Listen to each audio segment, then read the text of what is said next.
primero un gran saludo a cada uno de ustedes por ese gran interés que tienen de hacer todas las actualizaciones y cómo se desarrolla el liderazgo.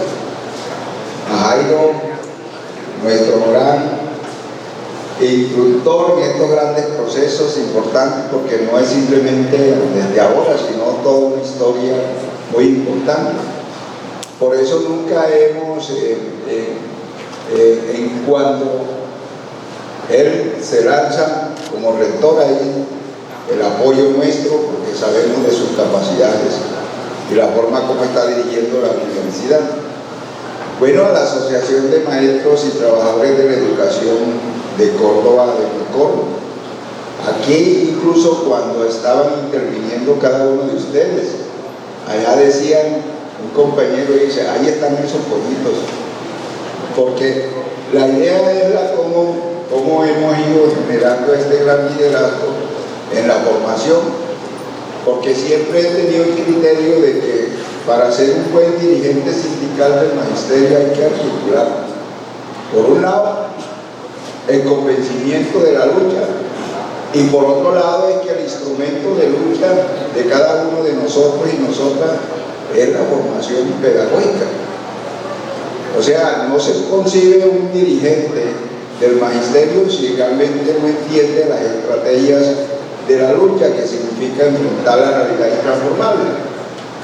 Eso es lo que lleva a que cada uno de nosotros y nosotras podamos asumir el rol que nos corresponde como líderes en cada uno de estos procesos. Desde luego al CEID, que es nuestro centro de investigación docente desde el nivel nacional, porque tenemos que mirar cómo somos transformadores en el pensamiento y en la práctica pedagógica. Ustedes van a tener la oportunidad, compañeras y compañeros, de que esta educación que se plantea no simplemente está una teoría que nos ilumina, sino la práctica que necesitamos desarrollar. O sea, la forma de aprender aquí es haciendo. Algo muy importante, porque no simplemente es acumular unos saberes o un título, sino cómo hacemos de esos grandes saberes en la actitud permanente que tenemos que enfrentar. Las luchas, compañeras y compañeros, son eso. Por un lado, estar convencido de que estamos haciendo patria, generando transformación. Por ello, todos los equipos de ADEMACOR están en esa lógica, las comisiones de ética, cada directivo. Aquí estatutariamente, si mal no estoy, hay como 2 equipos que hay que activar. Cada uno de los compañeros tiene que desarrollar lo que se denominan las estrategias. Y las estrategias no aparecen en unos estatutos porque ahí quiere uno que aparezca. Cada secretaría, que ustedes ya eso lo van a mirar en el proceso, cada secretaría de ADEMACOR es una estrategia de lucha. Por eso ustedes ven que existe la formación pedagógica, ahí está el equipo del CEI, por eso la formación que tiene que ver con la escuela sindical, porque no simplemente es decir, bueno, ¿y cómo es que lideramos las luchas? Ustedes a diario, compañeras y compañeros, observan que cómo se conquistan los derechos. Por ahí hay un video de un gran artista que dice, ¿de qué están hechos los derechos? Y los derechos están hechos de luchas permanentes. Incluso muchos compañeros, a través de la lucha sindical desde que nace el capitalismo como tal, ha sido de enormes sacrificios. El sindicalismo no lo legaliza, ustedes saben, sino que se logra a través de esos grandes luchas. ¿Qué tal si no hubiesen existido los sindicatos? Pues no hubiésemos tenido 8 horas de trabajo, los mártires de Chicago, el caso de las mujeres, lo que se denomina la licencia de maternidad. Eso, compañeras y compañeros, no nace de la noche a la mañana. ¿Cuántas mujeres en las fábricas no tenían que tener sus hijos y esconderlos en los baños? O al día siguiente que daba a luz a sus hijos, tenía que ir a la fábrica a trabajar porque no entendía el derecho de maternidad. Y entonces ese derecho de maternidad ha costado sangre. Costó incluso de que varias líderes en la fábrica, una fábrica de textiles de Nueva York, donde quemaron a las mujeres para luchar en eso. Es más, aquí hace poco, en el gobierno de Rojas Pinilla, las mujeres no tenían antes el derecho a la ciudadanía, a ser elegidas, reconocidas. Ahí en la deuda llamamos nosotros y nosotras llamamos lo que se denomina en términos de la discriminación positiva. Por eso los estatutos hoy están apuntando a eso, porque el papel de la mujer en la sociedad estaba simplemente referida a ser, digamos, la madre del hogar, sin tener posibilidades, toda esta serie de luchas. Y no se trata de poner a pelear a la mujer y los hombres, sino de la necesidad de autoformarnos en estos grandes procesos. Por eso, lo que ustedes ven en esta parte es importante. Mire, la Universidad de Córdoba fue un gran esfuerzo de los maestros y maestras. Hay que leer esa historia de la Universidad de Córdoba. Nació en el Colegio Nacional José María Córdoba. ¿Quiénes impulsaron la Universidad de Córdoba? Los maestros y maestras. Teníamos la necesidad de tener una universidad pública. Y yo creo que estamos en unos avances importantísimos. Quiero decirle y recordarle a lo que han dicho varios compañeros.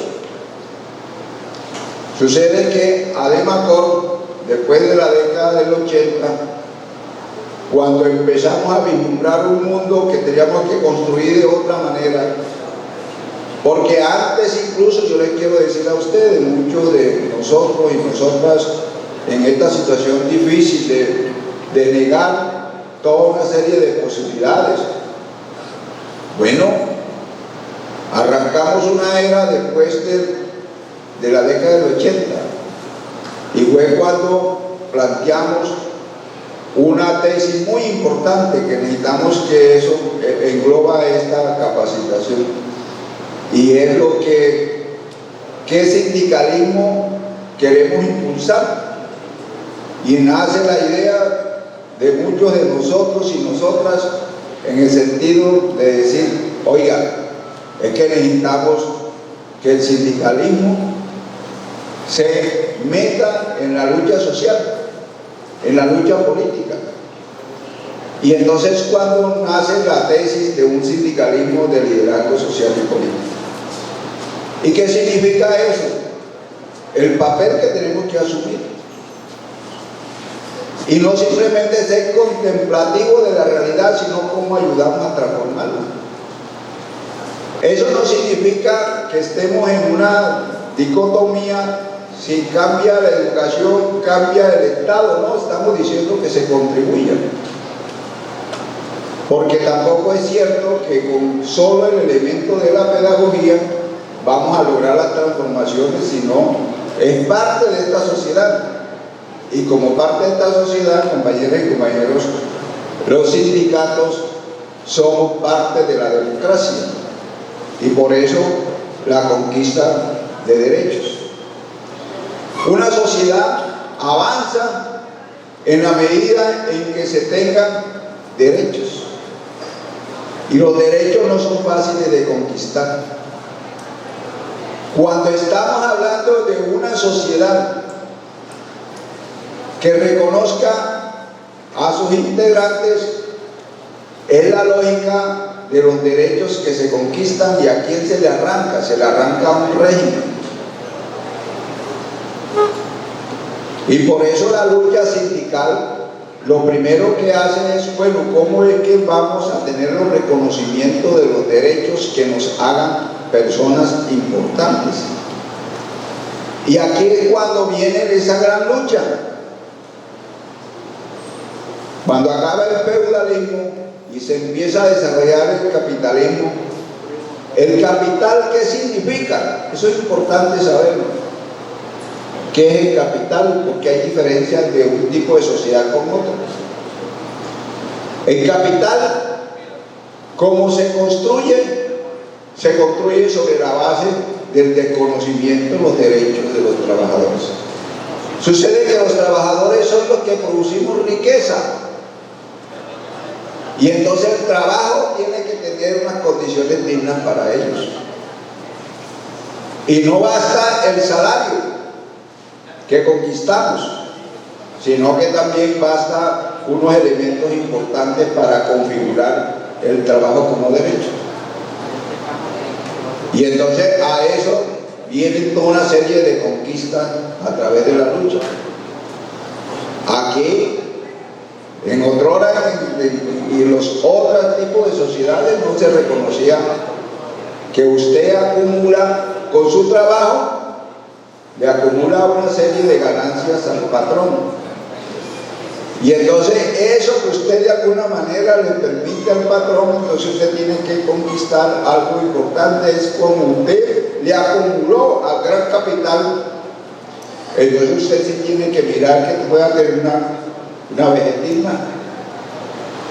Y una vejez digna significa tener unos recursos que de alguna manera respondan al gran capital.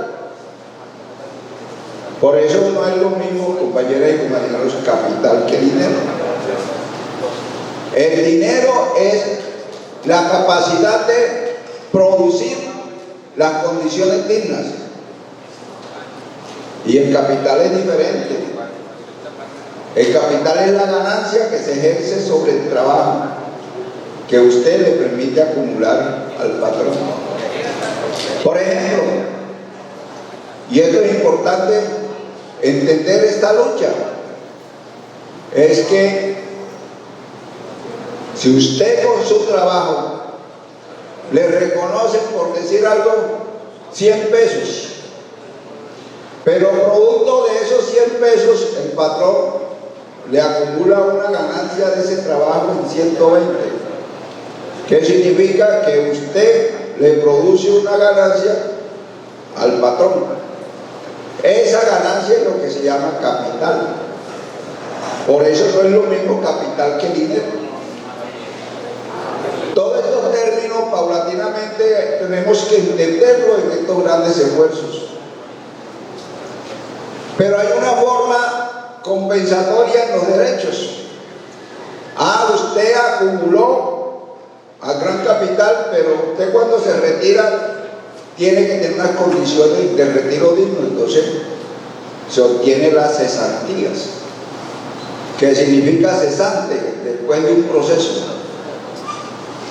pero también tener las pensiones para una vejez digna. Mire, ahora que se aprobó la ley de pensiones, ¿cuántos compatriotas mayores de 60 años que no han tenido ni siquiera la oportunidad de un trabajo? ¿Y sabe qué le resolvió la gran oligarquía? Le decía, no se preocupe con el viejito, usted lo lleva a un asilo. Lo llevaban, a partir de ahí se enteraban de ese viejito cuando moría. Esa no puede ser una sociedad que considere a las personas en condiciones dignas. Ahora, con la reforma pensional se le dice, no, si usted no tuvo patrón, no cotizó, pero es colombiano y colombiano participó en la producción, en la riqueza, ya sea vendiendo en un negocio. Y eso es lo que ha hecho esa reforma pensional. Es importante que la conozcamos para irle a decir a los compañeros allá, de decirle cuál fue la transformación que se da alrededor de estos derechos. Y entonces eso es muy importante. Miren, cada elemento de tipo prestacional y social, la salud, por ejemplo, el caso de lo que significan las reformas laborales, El caso de lo que significa la reforma agraria integral, cómo logramos devolverle la esperanza al campo a través del saber, el conocimiento, ¿no? Y cómo el campo puede producir los alimentos para tener lo que se llama lo que significa el derecho de poder participar de la producción. Y eso, en términos concretos, se llama la defensa de la soberanía alimentaria, porque cuando un pueblo no es capaz de producir su propia subsistencia, los países lo dominan. De ahí entonces toda esta serie de aspectos importantes, y tienen que llevarnos entonces en un diplomado importante de lo que significa un sindicalismo de liderazgo social y político. Hay que hacer una diferencia entre líder y dirigente o gerente. El gerente es el que se monta por encima y da órdenes, convierte gente a su adhesión y le dice: comuníquese y cúmplase. Ese es lo que llama el gerente. El dirigente es una etapa intermedia que a veces cumple algunas importantes funciones sociales, y entonces dice: no, yo de todas maneras soy el dirigente y yo mismo me autocalifico, soy el dirigente del magisterio, soy el dirigente de la persona. No, aquí no necesitamos ni gerentes ni dirigentes.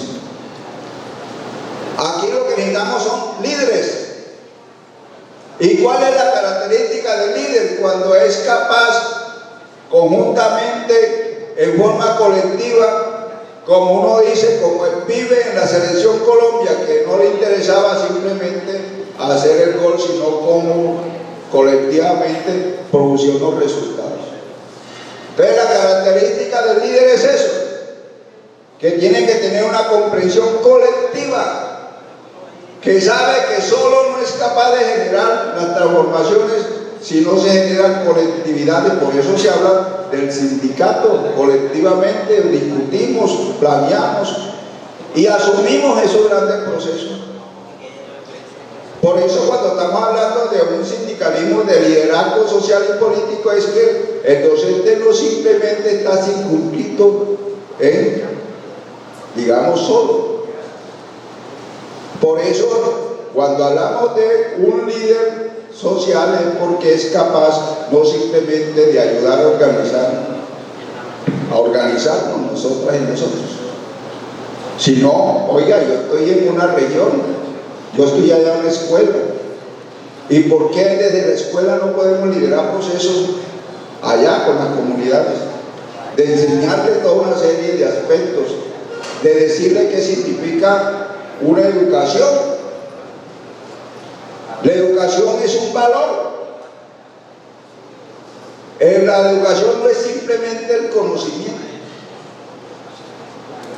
sino cómo logramos entonces que allá donde estemos, por eso FECODE impulsa lo que se llama la Escuela Territorio de Paz,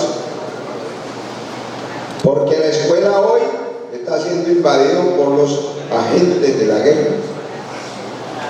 Donde existe la guerrilla, entonces controla. Donde existe el paramilitarismo, donde existen toda esta serie de situaciones, oiga, y entonces la escuela, ¿cómo es? Entonces la escuela tenemos que buscarla en un proceso de libertad. ¿Y cómo se logra eso? Con la relación permanente con los padres de familia, la escuela. ¿Por qué los maestros y maestras no podemos a veces tomar el domingo, el sábado, y vamos a visitar a los padres de familia, a ver cómo viven? En muchas cosas, a veces el niño llega con los ojos vidriosos y no han comido. Y la escuela liberadora tiene que explicarle entonces a la comunidad por qué hay pobreza, por qué hay desigualdad, por qué no hay falta de oportunidades.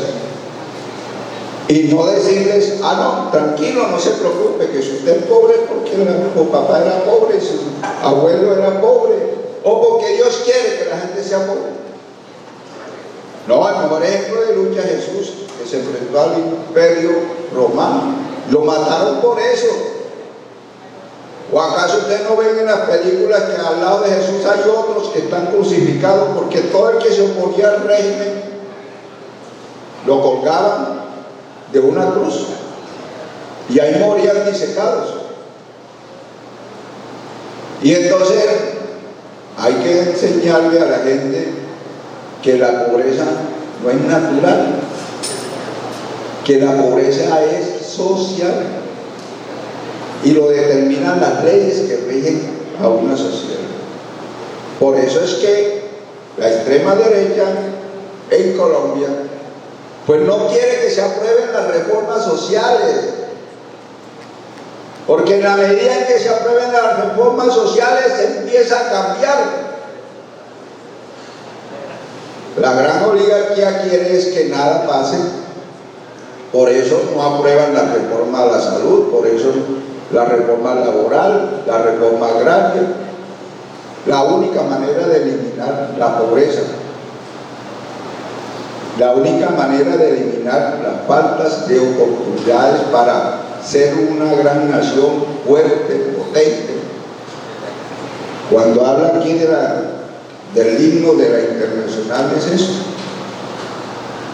¿Cómo es que resolvemos esto? ¿Y cómo vamos resolviendo estas situaciones en un proceso por vía de la democracia? Y entonces eso es un elemento importante y eso es lo que anima a cada uno de nosotros y nosotras. Y otro muy importante es esto: tenemos que introducir el lenguaje de todas y todos. No nos dé pena decir nosotros y nosotras, porque cuando decimos nosotros no estamos incluyendo a las mujeres. Por eso no nos dé pena decir nosotras y nosotros, porque en el lenguaje hay que generar lo que se llama la inclusión, que nos sentamos de que todas y todos podemos contribuir a generar la transformación.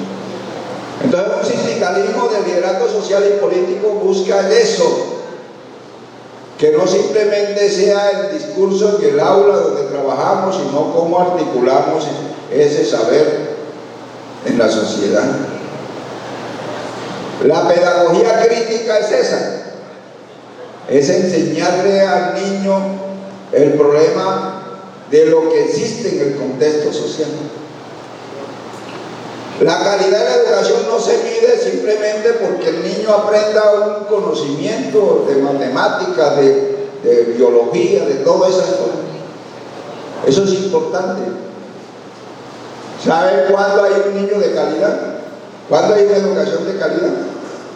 Cuando el niño es capaz de entender la causa que origina la problemática y con ello sea capaz de transformarla, porque la única manera de resolver los problemas en una sociedad es que detectemos las causas y se eliminen las causas que generan esa situación. Entonces, un buen pedagogo es eso, y un buen dirigente sindical es eso, y no actuar en forma dogmática, porque muchas veces el dogmatismo no permite el desarrollo de la mente. En eso entonces es muy importante cuando incluso iniciamos ese gran esfuerzo con la Universidad de Córdoba de decir nosotros mismos vamos también a hacer una autovaloración, y eso. Hicimos convenio en el año 1993 con la Universidad de Córdoba, y en ese convenio se incluyó la Universidad Ciego de Ávila de Cuba. Yo vengo de ese proceso, adquirí la especialización en pedagogía, en ese momento era de gran altura. También estudié la gerencia de educación, cómo entender los procesos organizativos, y aquí impulsamos producto de eso muchas situaciones que hoy tiene Ademacor. También hicimos convenio con la Universidad Pedagógica Nacional y ahí lo incluimos. Yo soy magíster en pedagogía de la Universidad Pedagógica Nacional, convenio que también ayudamos a reforzar con la Universidad de Córdoba. Bueno, y también el esfuerzo de mirar lo que significa una educación y un carácter científico, que significa ser un doctor. Doctor, la esencia de un doctor es eso, es tener la profundidad en la investigación para entonces producir unos elementos de transformación. Aquí hicimos convenio con la Universidad Metropolitana de Panamá. Yo soy doctor de esa universidad. Y eso a muchos me decían, bueno, pero el domingo ha hecho esos estudios porque, mire, hay una responsabilidad que decía el compañero ética. Que nosotros tenemos que constantemente estar en este proceso de formación, de actualización. Y qué bueno es que tengamos las situaciones clave para lograr entonces incidir en los procesos de transformación. Yo todo lo que de alguna manera he aprendido en la parte de las academias es el lío de poner en práctica estos procesos de cambio. Y eso es lo que hace que cada uno de nosotros pueda asumir esa gran responsabilidad. Por eso que han planteado los compañeros desde el punto de vista ético en esta situación. Y ese reconocimiento que se va ganando en la medida en que vamos avanzando en este proceso. Yo tengo hoy, que les tengo que decir, me siento muy contento, orgulloso de haber nacido aquí y que hoy pues sea parte del Ejecutivo Mundial de la Internacional de la Educación, 137 países, recientemente en Buenos Aires, Argentina, que se realizó el 10º Congreso, y ahí estoy representando a Colombia, de tal manera que estos grandes esfuerzos de lucha son importantes, porque es todo el esfuerzo mundial del sindicalismo, de los maestros y maestras y trabajadores de la educación, llegando a unos consensos para generar las transformaciones en muchos países. Esa situación ya la tenemos que liderar. Y finalmente quiero expresarle a ustedes, compañeras y compañeros, que estamos apoyando este gobierno del cambio. Vamos, aquí nos tocó hundir la ley estatutaria, el derecho a la educación. Yo quiero decir cuál es la diferencia entre un derecho simple y un derecho fundamental. ¿En qué consiste un derecho fundamental de la educación? En que la ley y la Constitución obligan a que el Estado la garantice. El día que conquistemos una ley estatutaria ya no va a haber ninguna excusa por parte de los gobiernos, tendrán que tener los recursos para garantizarle la educación a los niños. Miren cuántos no terminan el bachillerato y entonces dicen, ese lío de colocarle pruebas allá para ingresar, ese es un filtro para engañar a la gente. Y entonces la universidad no tiene los cupos para todas y todos. ¿Y cuántos niños hoy se inscriben en las universidades públicas y dicen, se encuentran con el otro? ¿Y usted qué? No he podido estudiar. ¿Por qué? Porque no pasé. Pues eso es un engaño, porque esas pruebas se colocan para generar los filtros, porque como no hay para todas y todos. Y entonces, ¿qué es lo que hay que hacer ahora en este gran esfuerzo que vamos nuevamente a activar esa discusión? Es que si logramos la ley como un derecho fundamental, solo vale el título de bachiller para ingresar a la universidad. Y no puede haber más nada, y el Estado tiene obligación en los países donde existe la educación como derecho fundamental. Es más, si el padre de familia vacila en que los niños no cuentan con el apoyo, va a la cárcel. Y en un estado donde existe la educación como derecho fundamental, y si el Estado no la garantiza, el presidente va a la cárcel. De eso se trata. Y vamos a persistir porque quisieron, con una enmienda, la ley estatutaria, volverla un negocio. Porque en capital todo lo vuelve negocio. Ese centro democrático y los demás le metieron un veneno a esa ley para favorecer a la educación privada y volver oportunidad de negocio con el problema que tenemos de la salud. Por eso, compañeras y compañeros, es importante esta gran fuerza que tenemos que continuar. Ya la planteamos al ministro de Educación. Le dijimos, aquí vamos a hacer todas las fuerzas, estamos impulsando un gran movimiento nacional, de un acuerdo nacional, incluso con algunos sectores retardatarios, pero la idea es cómo empujamos este tren. Porque si no logramos esos cambios, en las elecciones del 2026, van a decir, no, Petro no hizo nada. Y como tal, ¿para qué seguir apoyando? Tenemos una obligación, y es de que en el 2026, así como el caso de México, que logró la continuidad de estas políticas, porque todas no se pueden resolver al mismo tiempo, en el 2026 tenemos, ya no en cabeza de Pedro, puede ser en cabeza de unos grandes líderes sociales, pero tenemos un compromiso de continuar por estos senderos del cambio. Toda la situación no es fácil, pero estamos convencidas y convencidos, y de aquí, de este seminario, de este diplomado, vamos a reforzar los grandes líderes que tenemos que ir allá a la escuela, a los barrios, a las comunidades, a agrupar los cambios que requiere este país. No vamos a detenerlos, compañeras y compañeros. Por eso es importante que la lucha es dialéctica, es cambiante. Tenemos que estar en sintonía en esos grandes procesos. La dialéctica es los fenómenos que a diario tenemos que ir generando las transformaciones con la lucha, la resistencia y la permanencia. No nos cansemos. A veces hay situaciones que a uno le quitan la voluntad, porque hay situaciones de estas, no, compañeros y compañeros, nada de cansancio. Por eso es que siempre he planteado, la lucha continúa, la unidad en la lucha nos hará vencedores.